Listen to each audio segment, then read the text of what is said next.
Talk about why everybody has so many gut issues while I get ready for Christmas Eve. So I run my own functional nutrition practice, and something I notice, especially with women, because I primarily work with women who are in the age of like 18 to 30, everybody has gut issues. And I genuinely don't think it's just because everybody's bodies decided to give them gut issues. I think it directly correlates with stress.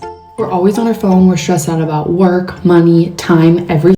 Did you know that managing your stress in a healthy way actually improves your gut health? Stick with me, and I'm going to explain why. In my last video, we talked about gut health tips for the most amazing gut health ever. And we also mentioned the fact that if you think in this moment that your gut is unhealthy, there is good news.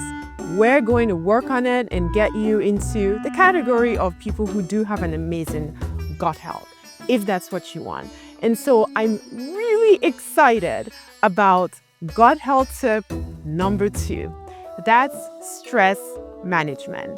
There's so many different types of stress. There's mental stress. What's mental stress? Dr. Okoro, I have a deadline. I cannot sit around talking about my gut today. That's mental stress. What's physical stress? Physical stress, maybe an accident, maybe an illness, maybe a wound or an injury. So lots of different kinds of stressors. So how does stress affect your gut? So think about this for an example. Acute stress, right? You have a situation that is stressing you out in this moment. Let's give an example. Your home is being burglarized. How does your body prepare for you to deal with that insult? What does your body do? Remember, your body is your friend, and it's already equipped to be able to handle a multitude of issues. What does your body do? Your body realizes that you have to make quick decisions. So what does it do? It moves blood to perfuse your brain. So there's only so much blood that's circulating. It doesn't make new ones, but it diverts blood away from less essential organs, such as your gut, to more essential organs. Why does it divert blood away from your gut? Well, think about it for a moment. Your house is being attacked by a burglar. Your gut is not interested in trying to digest that cheeseburger you ate 10 minutes ago. That becomes 0 priority. Thinking clearly becomes priority number 1. So your gut moves blood to your brain. Where else does your gut move blood? Well, it moves blood to your muscles because maybe you need to fight this guy. Maybe you need to get a stick and hit him or something. So that's your body's response to acute stress. It decreases blood supply to your gut.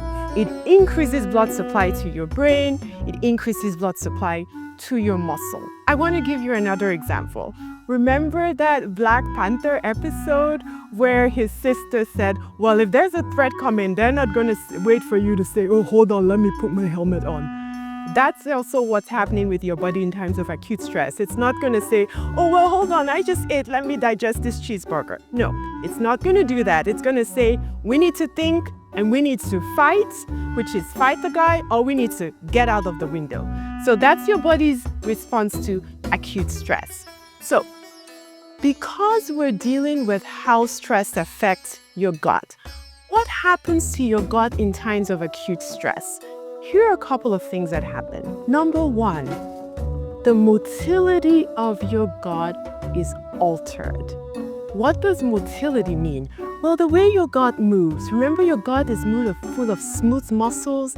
As soon as you eat something, it's moving things through down your esophagus, into your stomach, into your small intestine, into your large intestine. That motility becomes altered, and it just depends on who you are and what the situation is. It can get faster, or it can really slow down. Why do you think that when you're really stressed out, you have that feeling in the pit of your stomach? It's because things aren't moving anymore. It's like, oh my God, stop. We need to deal with the acute issue. So how does that present clinically? Have you ever been nervous and you found that you couldn't stop going to the bathroom?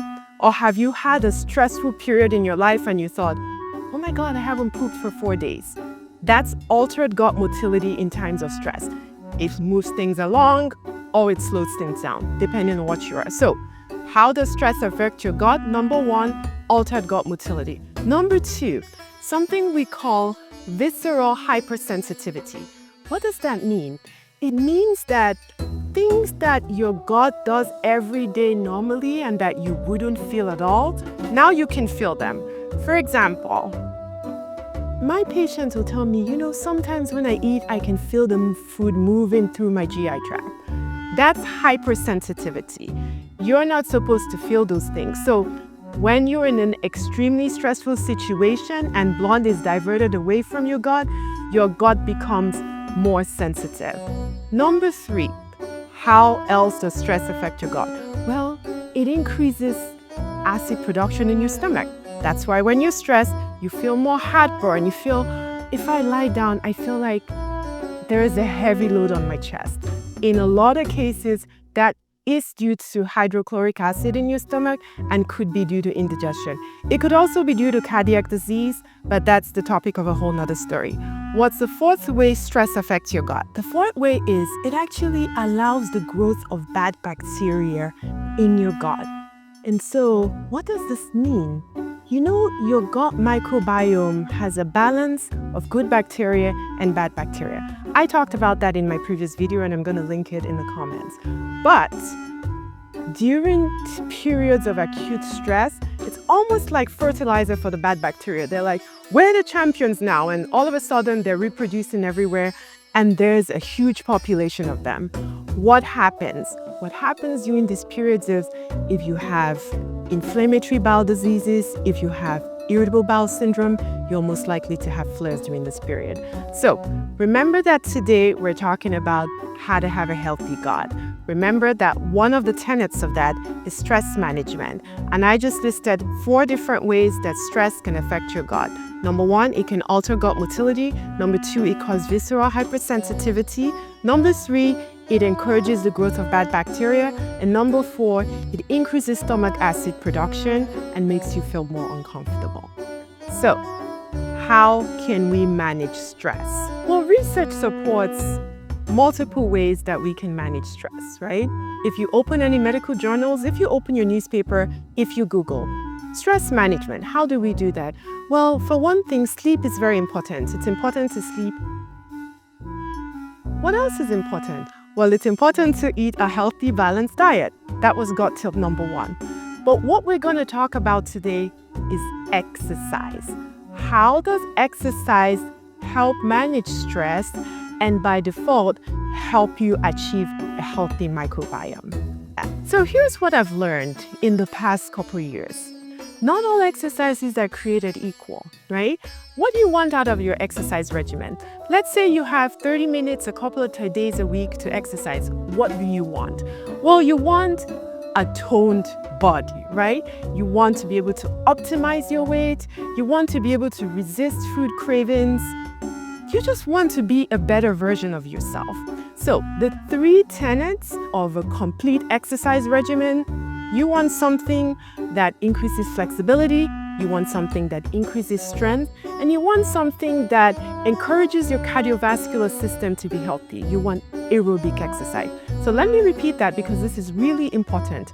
If you have a very limited time to exercise, you want a kind of exercise you do to be complete in itself.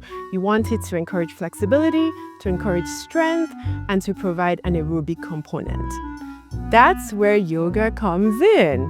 Why are we talking about yoga today, Dr. Okoro? Well, for one thing, I've practiced yoga now for over 15 years. And I want to tell you that I started noticing changes in my body and my gut health almost immediately. So this is a personal testimony. What did I notice? Number 1, I noticed it was easier to eat healthy. I just didn't see unhealthy foods anymore. If I was in a food court, I would naturally gravitate towards the healthy options. It was just so easy. It wasn't an effort anymore. What was the second thing I noticed? I noticed that I was more able to manage my moods. I didn't have a lot of mood fluctuations. I didn't have very high highs, and I didn't dip down to very low lows. And then the third thing was, it was just easier for me to regulate my negative emotions, right? If someone really upset me, it was easier for me to let it go. So that's my personal experience. Let's talk about what the research shows. What does research show about yoga and gut health? Number one, yoga actually makes it easier to manage sugar cravings. Okay, so that just sounds like a very generic statement, but let me give you an example. You're at a party and there is a slice of, what's your favorite pie? Sweet potato pie. And you say to yourself, that looks really good. I'm going to take a slice and then I'm going to be done. And then, is that what usually happens? No, probably not. Because you eat the first slice and it just hit the spot. And you think, I'm just going to have one other slice. I mean, it's not that big of a deal. I'll make it smaller. Then you have the second slice. Then you have the third slice and all of a sudden, the whole pie is gone, right? And then just think of all the things that happen after that. But what is my point in this? Research has shown that yoga makes it easier for you to manage sugar cravings. When I explain this to my patients, you know what I say? I say, remember that saying that he who conquers himself is stronger than he who conquers a city? Think about how much more respect you will have for yourself if you could just do what you want to do or what you say you're going to do. Let's say I go to a party and I have a slice of pie and I think, that's it. Guess how much more respect I will have for myself. And you know the fallout of that?